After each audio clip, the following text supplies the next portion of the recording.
بن مالك رضي الله تعالى قال قال رسول الله صلى الله عليه وسلم رأيت ليلة الأسري بي على باب الجنة مكتوبا الصدقة بعشر أمثالها والقرض ب18 আল্লাহর পয়গম্বর বলেন উম্মত আমি যখন মেরাজে গিয়েছি ওখানে গিয়ে দেখলাম জান্নাতের দরজায় লেখা আছে যারা দান করবে 1-10 আর যারা কর্জে হাসানা দিবে তাদের জন্য 18 গুণ সওয়াব। বলুন সুবহানাল্লাহ।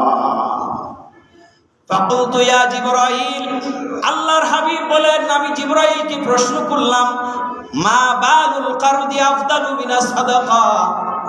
জিবরাইল রে সদকার চেয়ে অর্থাৎ কর্জে হাসানার চেয়ে সদকার চেয়ে কর্জে হাসানার এত গুণ বেশি কেন?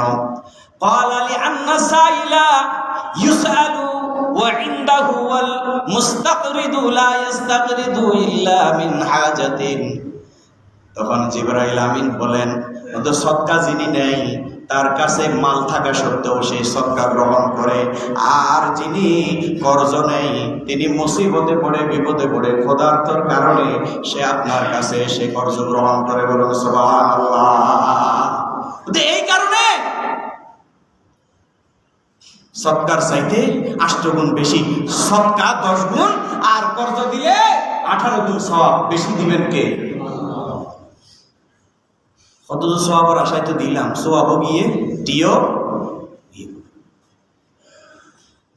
ওমা বাংলার কথা বাদন মলে আর কঠিন। আল্লাহ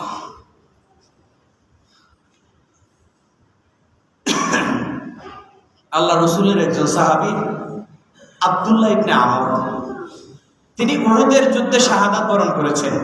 তার কাছে 30 ওয়াসাক ঋণ পাইতো একজন ইহুদি। তো মারা যাওয়ার আগে ছেলেকে বলেছে আমি যদি মারা যাই তাহলে তুমি কি করবা? আমার ঋণগুলো পরিশোধ করে দিবা। এখন মারা যাওয়ার পরে ছেলে ইহুদিরে ডাকছে, বলে যে বাবা তোমার ঋণ তুলে যাও, কত নাই না লিতে নেই মারা ধরা গেছে না।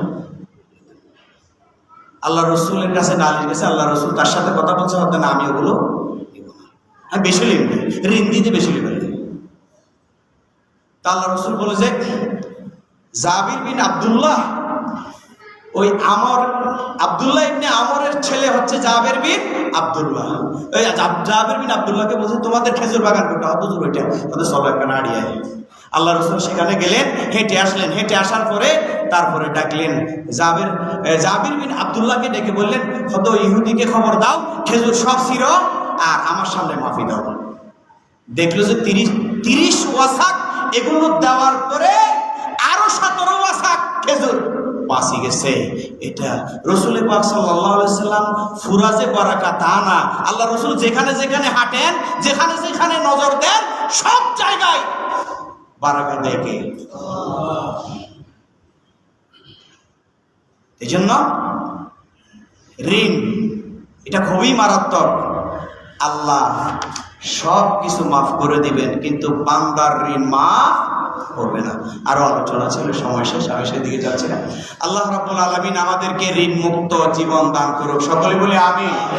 আর কেউ মুসিবতে পড়লে প্রতারক নয়, লেবাসদারি নয়, কেউ যদি সত্যিকার অর্থে মুসিবতে পড়ে অথবা কেউ যদি সত্যিকার অর্থে প্রতিষ্ঠিত থাকে হতে চায়, বেকার আছে, তাকে আমি কার দিব, তাহলে এই ধরনের মানুষকে ঋণ দেওয়ার মন মানসিকতা আল্লাহ আমাদেরকে দান করুন, সকলে বলে আমিন।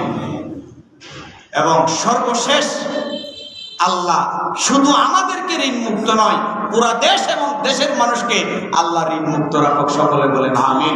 ওয়া আখিরু দাওয়ানা আলহামদুলিল্লাহি রাব্বিল আলামিন। আসসালামু আলাইকুম ওয়া রাহমাতুল্লাহি ওয়া বারাকাতুহু।